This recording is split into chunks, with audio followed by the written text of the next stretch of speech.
In today's video, we show you over 7 different faces of Bali at one go and the nicer things in and thereabouts. So the deal is, my family is finally here in Bali with us, my dearest parents. And so this month, we are spending our time bringing them all around Bali, enjoying all the best foods, checking out all the spots, having fun on the beach, basically. We do touristy stuff. Yes, with my family.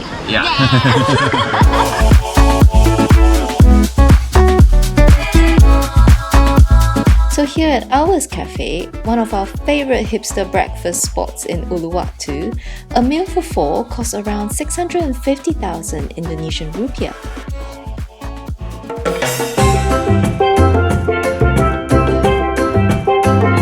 After the meal, it's always nice to just hop down to Padang Beach right nearby for some sun, sand and sea.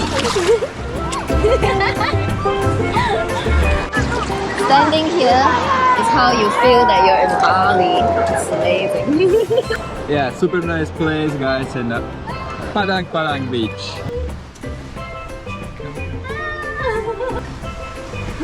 Every corner of Bali. Family time for us always involves cooking, so we also spend time exploring the local Bali markets here in Uluwatu, checking out the gorgeous local produce.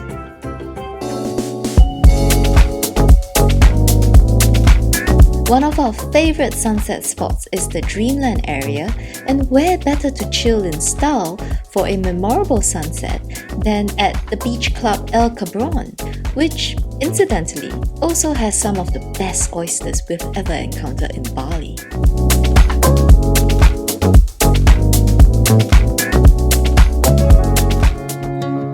So yeah, for the month, to get around as a family, we rented a small car, which kinda explains this Dunkin' Donuts road trip stop you're seeing.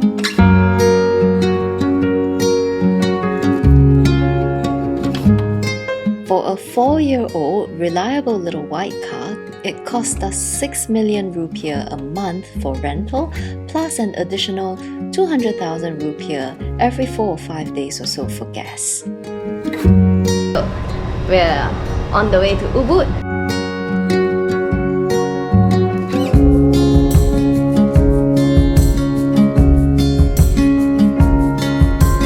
So having my parents here in Bali with us is like the best thing ever. They've been watching all of our videos on Bali Life for the past year, and now that they're actually here in person, we are retracing our steps across Bali with them so they can experience in person for real some of their favorite things that they've seen from the videos, like this one, nasi ayam kedewatan Bu Mangku in Ubud.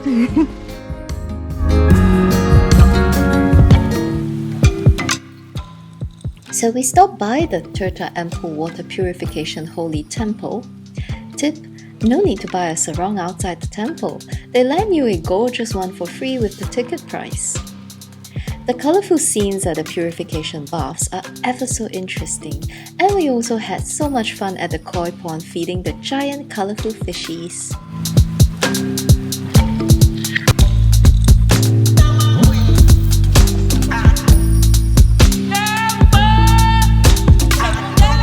Whenever we're in Ubud, we always make sure to take a stroll through the gorgeous, so green rice paddy terraces of Tegalana. Every time I see this, it's super awesome, very beautiful.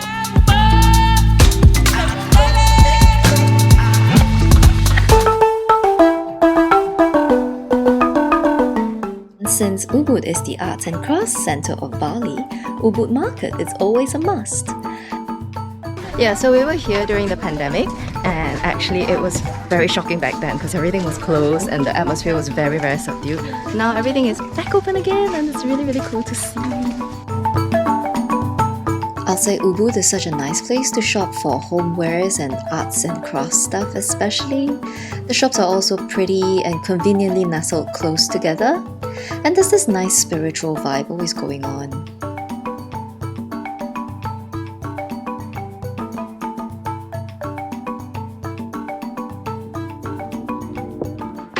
And of course, when you're in Ubud, there's always so much to explore food-wise.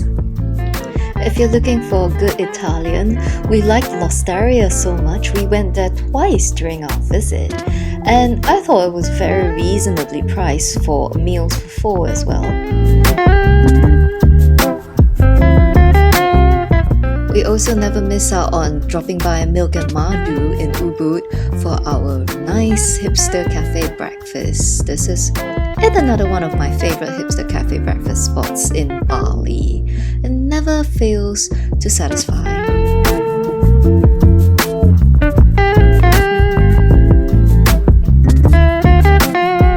It's a typical day in Bali here, and we're in Canggu.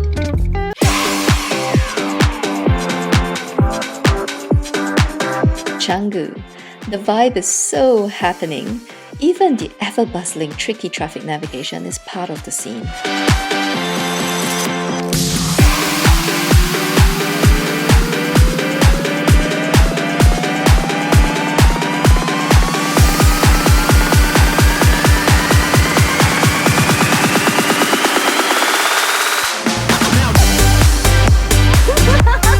There's so much shopping here to be had, it's just crazy. Hey, in case you're nice there, we can buy here too. Louis Vuitton's bag. All that shopping has killed us. Thankfully, there's plenty of chill spots to take a midday rest and have a coconut. When in Canggu, you must check out the surf happening on Batu Bolong Beach. This is the place to be if you're into longboarding and mellow fun waves. We also had the best breakfast at Butterman's. The croissants were out of the world, and so were the little egg truffle bottles. Absolutely amazing. Highly recommended.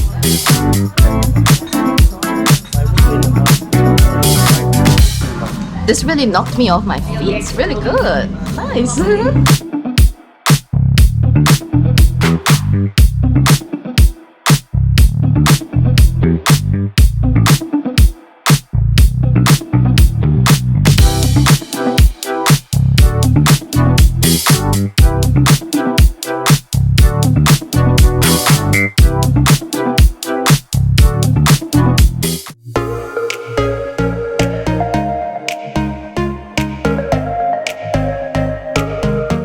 To see Jatiluwih, we stayed in Sang Terta Farm Living Resort in a great little family bungalow. I love that here, like you're totally surrounded by like Balinese nature. It's just like meditation for the soul. It's really nice. This place was full of interesting gardens and fruit trees. We even managed to buy one of their homegrown durians for our supper that night. Is it good? Is it tasty? Yeah. Wow. So the next morning, we drove straight up to Jatiluwih Rice Terraces. You don't want to miss this, guys. This is one of Bali's UNESCO World Heritage Sites, and you can totally see why when you're right there walking through the amazing, gorgeous rice paddy fields. Against the sleepy, quiet city of Bedugul and the breathtaking vista of Lake Beratan and the mountains lie the famous temple Pura Uluwatu Beratan. Stroll through, enjoy the spiritual atmosphere, and don't forget to take a gorgeous pic like this or this at the Handara Gate nearby. On the road to Kintamani, we're driving past and we saw them growing so many jeruk by the roadside. I think there are jeruk orchards in this area, so we're buying some. Kintamani jeruk. So sweet. Yeah, terima kasih. Kintamani is so picturesque that there are so many cafes to stop by along the way for a coffee against that breathtaking view of Mount Batur and Lake Batur. So we are at Pura Uluwatu Batur, and you know it's set in the middle of the lake. It's just so beautiful.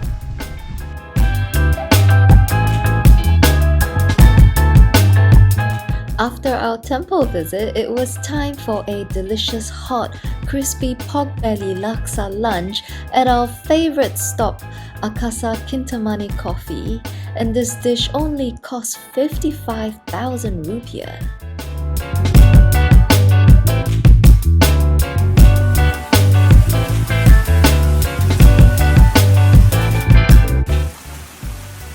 So exciting! Hot springs!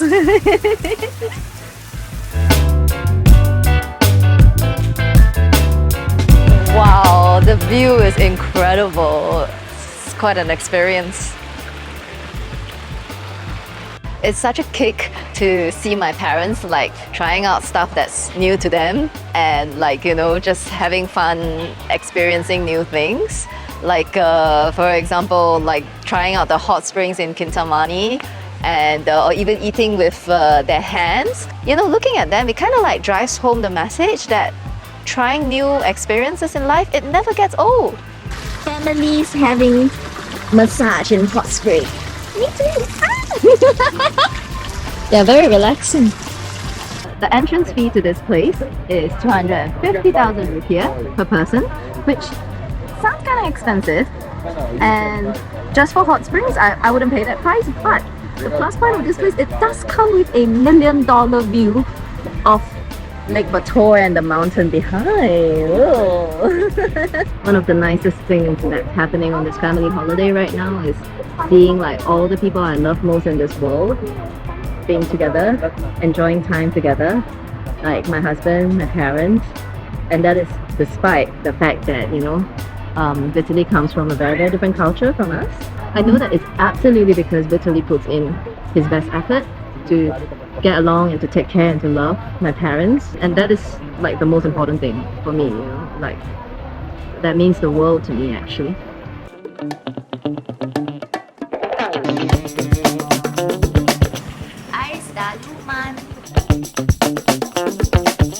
Denpasar is just full of great Indonesian food discoveries, and this Ayam Bakar Taliwang Baru is one of our favorite stops for awesome grilled chicken, Lombok style.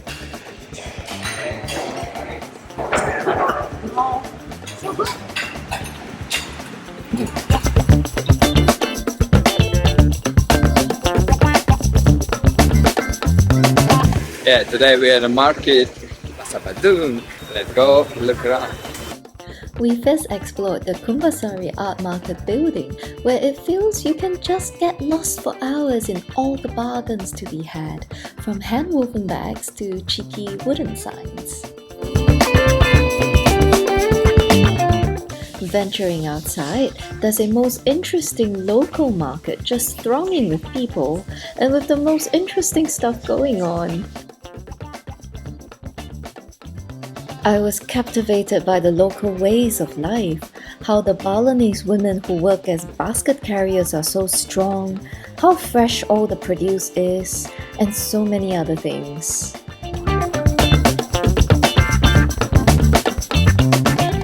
Here it's easy to vibe with the cheerfulness and the friendliness of the local Balinese people. Denpasar is indisputably a true heartbeat of Bali and the local culture.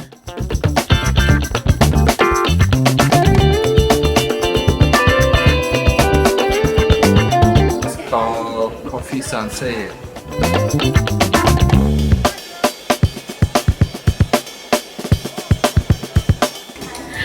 It's nice to have a tea after walking around all the pasars.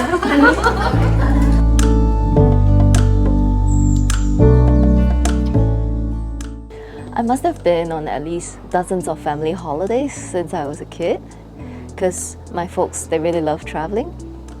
Although they decidedly prefer the developed countries, whilst I personally like the scene and the vibe of developing countries much more. But yeah, so on all of these holidays since I was a kid, I was always like, you know, it's all about what we can do, what we can see, what I can get to shop or buy. But now, you know, at this stage of life, things are so different. It's just so rare that we all can get together as adults and just go on a family holiday together. So yeah, things are really different now. I mean, the family holiday, it's not about all those kind of things anymore. It's really just about spending time together. It doesn't matter anymore what we do or see or achieve. I mean, it's just about being together, talking, eating, commenting on things around us. I love that my parents are just so active, and I'm so grateful that at their age they're still very, very healthy and they have a life of their own filled with things that they want to do. Now that regular life and normal travel has more or less resumed, looking back at the last 2 years we just lost, it just really hammers home the fact that, you know, time, health, and the people that matter, you know, these are all the really precious things that money can't bring back, they can't buy, no matter how much money, you know. And so whilst we have them, I hope that we can all cherish them and appreciate them while we can. Well, folks, so that's it for now. That's my family holiday and that quick blitz through all the 7 different phases of Bali that we've explored this month. I hope the video was helpful to you. If you liked it, don't forget to click the thumbs up and subscribe for more to keep up with our Bali adventures. See you!